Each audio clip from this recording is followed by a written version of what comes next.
अजमेर शरीफ में नातिया मुशायरा था। फहरिस्त बनाने वालों के सामने ये मुश्किल थी कि जिगर मुराद आबादी साहब को इस मुशायरे में कैसे बुलाया जाए। वो खुले रिंद थे और नातिया मुशायरे में उनकी शिरकत मुमकिन नहीं थी। अगर फहरिस्त में उनका नाम न रखा जाए तो फिर मुशायरा ही क्या हुआ। मुंतज़मीन के दरमियान सख्त इख्तिलाफ पैदा हो गया। कुछ उनके हक में थे और कुछ खिलाफ। दरअसल जिगर का मामला था ही बड़ा इख्तिलाफी। बड़े बड़े शयोख और आरिफ बिल्ला उसकी शराब नोशी के बावजूद उनसे मोहब्बत करते थे। उन्हें गुनाहगार समझते थे, लेकिन लायक इस्लाह। शरीयत के सख्ती से पाबंद उलमा हजरात भी उनसे नफरत करने के बजाय अफसोस करते थे कि हाय कैसा अच्छा आदमी किस बुराई का शिकार है।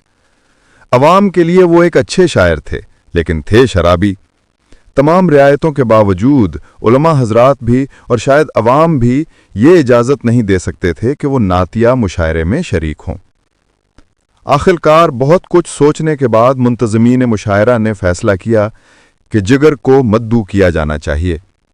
ये इतना जुर्रतमंदाना फैसला था कि जिगर की इज्जत का इससे बड़ा एतराफ़ नहीं हो सकता था। जिगर को मद्दू किया गया तो वो सर से पांव तक कांप गए। मैं गुनाहगार, रिंद, सियाहकार, बदबख्त और नातिया मुशायरा? नहीं साहब नहीं। अब मुंतज़मीन के सामने ये मसला था कि जिगर साहब को तैयार कैसे किया जाए। उनकी तो आंखों से आंसू और होंठों से इनकार रवां था। नातिया शायर हमीद सिद्दीकी ने उन्हें आमादा करना चाहा।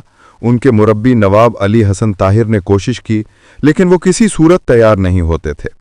बिलाखिर असगर गोंडवी ने हुक्म दिया और वो चुप हो गए। सिरहा ने बोतल रखी थी, उसे कहीं छुपा दिया।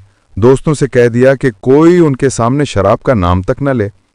दिल पर कोई खंजर से लकीर सी खींचता था। वो बेसाख्ता शराब की तरफ दौड़ते थे, मगर फिर रुक जाते थे। लेकिन मुझे नात लिखनी है। अगर शराब का एक कतरा भी हल्क से उतरा तो किस जबान से अपने आका की मदह लिखूंगा। ये मौका मिला है तो मुझे इसे खोना नहीं चाहिए। शायद ये मेरी बख्शिश का आगाज हो, शायद इसी बहाने मेरी इस्लाह हो जाए। एक दिन गुजरा, 2 दिन गुजर गए। वो सख्त अजियत में थे। नात के मजमून सोचते थे और गज़ल कहने लगते थे। सोचते रहे, लिखते रहे, काटते रहे, लिखे हुए को काट काट कर थकते रहे। आखिर एक दिन नात का मतला हो गया। फिर एक शेर हुआ, फिर तो जैसे बारिशें अनवार हो गई। नात मुकम्मल हुई तो उन्होंने सजदा शुक्र अदा किया। मुशायरे के लिए इस तरह रवाना हुए जैसे हज को जा रहे हों। कौनैन की दौलत उनके पास हो, जैसे आज उन्हें शोहरत की सिदरतुल मुंतहा तक पहुंचना हो। उन्होंने कई दिन से शराब नहीं पी थी, लेकिन हल्क खुश्क नहीं था। इधर तो ये हाल था। दूसरी तरफ मुशायरा गाह के बाहर और शहर के चौराहों पर एहतिजाजी पोस्टर लग गए थे कि एक शराबी से नात क्यों पढ़वाई जा रही है। लोग भिफरे हुए थे। अंदेशा था कि जिगर साहब को कोई नुकसान न पहुंच जाए। ये खतरा भी था कि लोग स्टेशन पर जमा होकर नारेबाजी न करें। इन हालात को देखते हुए मुंतज़मीन ने जिगर की आमद को खुफिया रखा था। वो कई दिन पहले अजमेर शरीफ पहुंच चुके थे, जबकि लोग समझ रहे थे कि मुशायरे वाले दिन आएंगे। जिगर अपने खिलाफ होने वाली इन कार्रवाइयों को खुद देख रहे थे और मुस्कुरा रहे थे। कहां फिर ये मस्ती, कहां ऐसी हस्ती, जिगर की जिगर तक ही मैं ख्वारियां हैं। आखिर मुशायरे की रात आ गई।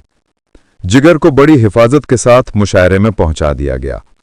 स्टेज से आवाज उभरी, रईसुल मुतगज़्ज़िलीन हजरत जिगर मुराद आबादी।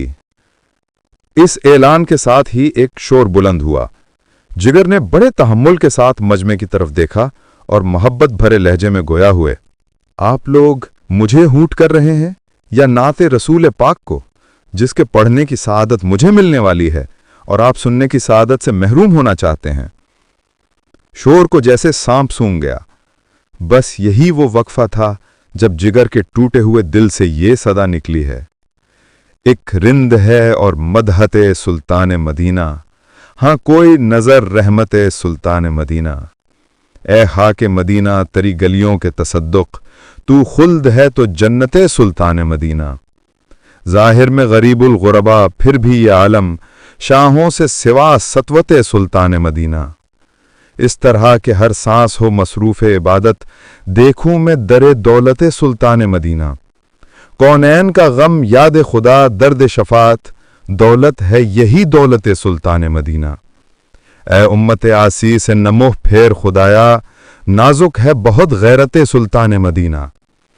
ए जाने लबे आमदा होशियार खबरदार, वो सामने है हजरत सुल्तान मदीना। कुछ और नहीं काम जिगर मुझको किसी से, काफी है बस एक निस्बत सुल्तान मदीना। जिगर मुरादाबादी।